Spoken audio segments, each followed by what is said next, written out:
Welcome to the Jolly Roger. My name's Chef Brian, this is my wife, Chef Lynn. Today, we're doing Ravioli 2.0. So, we need to start with blanching our spinach. I have quite a bit of spinach here, and it's only gonna take 30, 45 seconds. And again, all the measurements will be in the description below. But this is gonna make this color of the spinach extremely vibrant green. And that is what we're gonna use to dye our pasta green with our ravioli. And then we have an ice bath off to my right. So when this is about 30, 45 seconds, we'll go ahead and remove it, put it in the ice bath. That stops that cooking process. And then Lynn's got our stuffing for our ravioli. We have 1 pound of turkey, ground turkey, and it is 85, 15% fat. So 85% fat. Yep. 15% fat. Sorry, 85 regular. 85 lean, 15 fat. And we're gonna put some ricotta, and then I have some seasoning mix that we already divvied out. It's got garlic powder, onion powder, paprika, red chili flake, salt, pepper, Cavender's seasoned salt, and Did you put salt and pepper? yeah, I did, salt and pepper. Yeah, we didn't put that on the list. Well, it's kind of like a given. Yeah. And I'm just removing our spinach, and then we can reserve that water to boil our ravioli later. And then we'll get out our stand mixer for our pasta and get that all sorted out after Lynn mixes our stuffing. How much Ricotta? Yeah, how much would you call that? That's half a cup. Okay. And then we're just gonna mix it by hand, and we're gonna set that off to the side until we're done making our pasta. All right, so our spinach is done cooking, well, blanching, and it's cooled off. So what we're gonna do is we're gonna squeeze as much water out as possible. But that extra moisture, that means you're gonna have a lot more flour to make your pasta. So we want as much out of it as possible. Squeezed all of our moisture, water, out of our spinach. Now I have 2 eggs. They're already pre-scrambled, kinda. But we're just gonna dump that in, and then I'm gonna grab some salt. And we're gonna add a generous layer of salt. And I'm gonna reserve the fork. It's the bad thing about plastic little cups. Yeah. So we're gonna do a pinch of salt. And then I have a immersion blender. I don't know. The immersion blender. Make sure I got it good. And then we're just gonna blend it up. That looks smooth to me. Yeah. 2 cups of flour. We're using all-purpose regular flour. If you want to go the extra mile and get double O flour, which is a finer grain, or milled, yeah, milled, that would be perfectly fine too. But it is a little bit more expensive, but they do make it. It is out there. Flour everywhere. All right, we're gonna give this a go around. If you saw the last video where we made some marinara taste better, at the end of it, I broke this. And we're not doing that today. Then we're gonna take our spinach mixture, and we're just gonna put it right in the middle. And then I'm gonna use this fork. I like to use a fork for doing this, because you get to pull a little bit at a time. So like I was saying, you just go around the rim. And we're gonna do this until we can actually handle it with our fork, or handle it with our hands.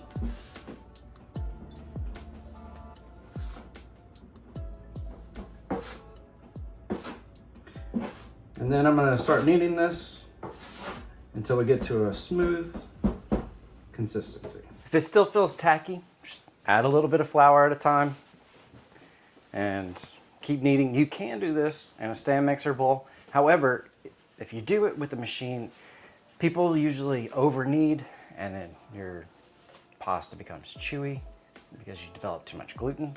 Whereas you're gonna have a hard time over kneading if you do it by hand, because your arm's gonna fall off. That's pretty much how you tell. But we're just gonna keep going because we're wanting a smooth texture. And just roll back and forth, push through, roll back, push through. Pick up more flour when you need it. And then when we're done kneading, this is gonna get wrapped in cling wrap or saran wrap, whatever you wanna call it. And it's gonna rest for a good 30 minutes because the gluten needs to relax before we can start rolling it out, because if you start rolling it out right away, that's not gonna stretch and it'll just keep collapsing back onto you. I'm done kneading, but as you can see, we're gonna put a dimple down and it's gonna spring back up. That's how you know you've gotten your gluten developed. We're gonna let this rest. So we're gonna cover it. And I'm gonna wash my hands. And we're gonna let that rest for about a good half hour. And then we'll start rolling it out and we'll start making our ravioli. It's been resting for 30 minutes. And so, well, actually I need that. Okay. Oh yeah, you do. And it's looking really good. I like the way it looks. I'm excited with the spinach and the color. The color is very vibrant. And what we're gonna do is we're gonna go ahead and cut this into fourths. And then you wanna leave this covered while you're rolling out your dough so you don't get a crust that develops on your dough. Because if you get that, you're gonna have to either A, cut it out or start all over. And I've actually had to cut that out before. I know y'all all think that I just don't make mistakes. Except for Len, apparently. But it happens, you know? So make sure you cover your pasta. And what we're doing is we're just gonna go ahead and flour just a little bit, just so it doesn't stick to our rolling machine. And this is our attachment for our KitchenAid stand mixer. And what we do is we're gonna flour it. We're gonna go ahead and turn it on a low setting. We're gonna go that low. But I'm at the thickest width on this, and it's an 8. Some hand crank rolling machines, the thickest width is 1, but 8 is perfect. So we're just gonna roll this through, and I'm gonna do every number twice, all the way down to maybe 3 to 2, somewhere around there. And since we're kind of oblong, we're gonna go ahead and tri-fold it and then run it through on the thickest setting twice, because we want an even thickness on each pasta, or each sheet, I should say. So we'll run that back through. And as it gets thicker, or longer I should say, you're always welcome to go ahead and cut it in half to make it more manageable. So we'll go to 7, and I'm gonna take the bowl off because it's in the way. And then we'll roll through 7 twice, 6 twice, and if it gets a little tacky on you, just go ahead and apply just a little bit more flour, which I'm gonna do here, because I'm starting to feel it stick to my fingers. And just rub that in. So I rolled it down to 2, and I did a little test strip just to make sure that I wanted this thickness. And you can always do that. But we have these ring molds, and then I want to do circles. I want to do this like a Japanese gyoza, and I'm gonna show you how to fold that here in just a second. But we're gonna go ahead and cut out our little ravioli. We're gonna set that out to the side, and then we can work on the rest of the pasta. And while I'm doing the rolling out, Lynn's gonna be folding. She's a lot better at it than I am. And just be very delicate with this because they are very thin. So we're gonna set that off to the side, and I'm gonna get all of our ravioli cut, and I'll show you how to fold one. Ah! You got it all over you, didn't you? Yeah. Not surprised. I forgot I had flour on my hand, and I went to wipe the flour off my shirt, and ah! So the rest of your pasta, you can just fold it back up, let it rest, because we just, stretched that gluten. Let it rest about the same that we did earlier, and you can just run it through, and you can make spaghetti or fettuccine if you have the right cutter. You can make more ravioli, but what we're gonna do, set it aside, and I'm gonna show you how to fold this. And we're gonna need a little bit of water. So I'm gonna take a scoop, and I wanted these kind of big to be like the star of the show type deal. This might be too big. Half of that. Yeah.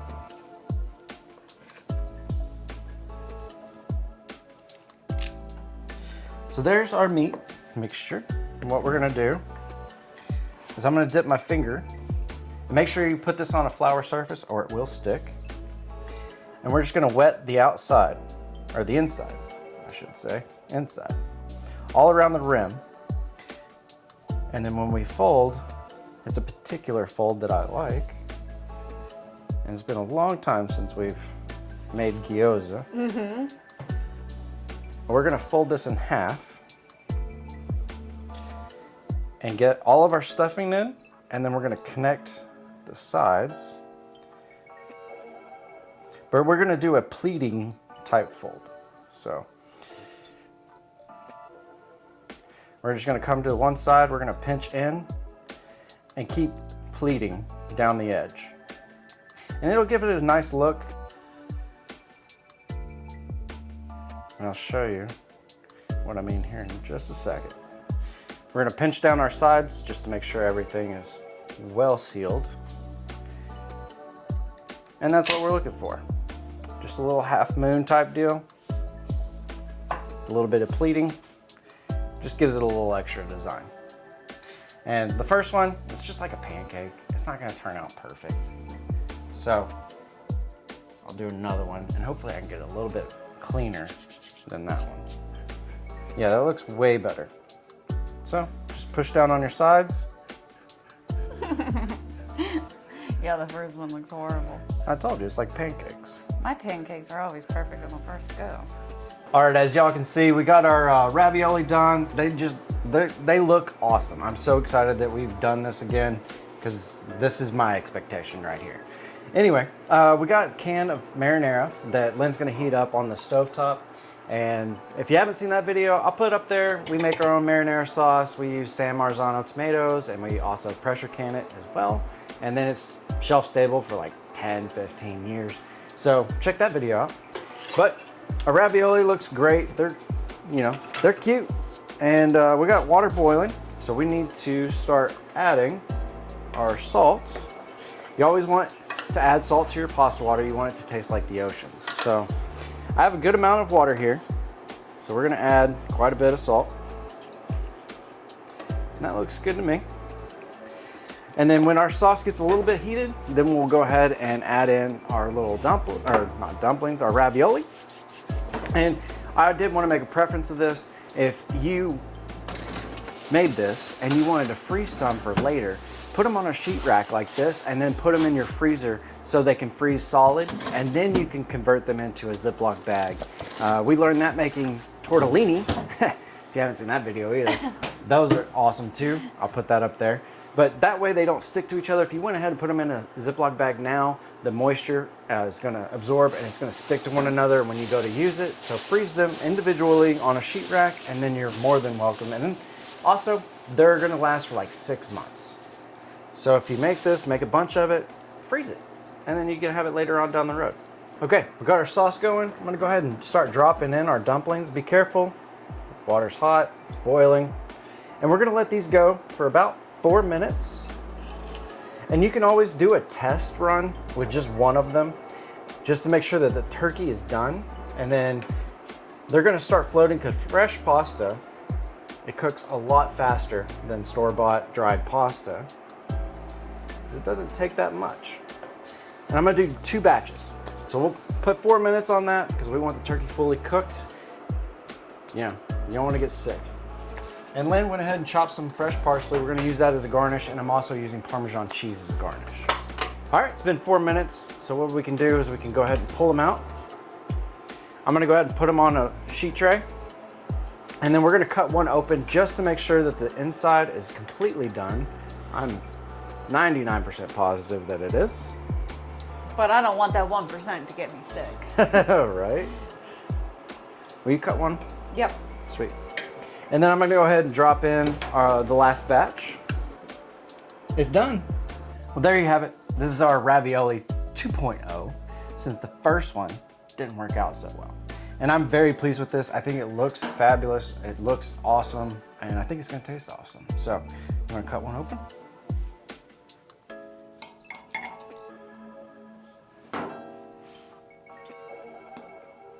Get some of our sauce. Oh yeah.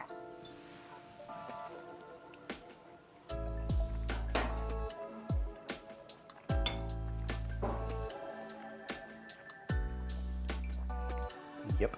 The seasoning in the turkey. That's good. Yeah, definitely. This is A+ in my book. Now, I did make them big. I have kind of a bigger mouth than most people, but I wanted that to kind of make it a pronunciation of what it is. And hopefully the thumbnail made it look good. And thank you for being here. If you made it this far, I thank you so much. And like, comment, share, subscribe. Leave a comment in the description of what you would like us to see. And thank you, Mr. Jim. I appreciate your recommendation, and I hope that you like this as well. And yeah, we'll see you next time. Peace. Tuesday. Yeah, Tuesday. Hopefully Tuesday. We'll see. Well, for us, it's going to be before Tuesday, hopefully. I don't know, it's Thursday and I got 4 hours to get this edited. So yeah, we'll see. We'll see. We'll see. Adios. Ooh, how many eggs? I need 2. Ready? We got 3. Whoa. We got 3. We did try this once with squid ink and made them black. Cuttlefish. Oh, it was cuttlefish ink, yes. Yeah. Don't ever make black pasta. There's something psychologically in your brain that is not gonna want to eat something black. I thought it'd be cool. We were in school when we did that, and it was. It tasted perfectly fine. It's just the color. It just threw me off. I think I had one bite just to taste it, and then I'm like, this does not look appetizing whatsoever. Yeah. But there are people out there, they have restaurants and they do that sort of thing, and they're very famous. It's just... something in our brains, at least. We're like, no, the food's not supposed to be black. Now we're in fast forward mode. Dork. Yeah. I learned from the best. Yeah, you did. You learned from me. You were talking about me, right? Yep.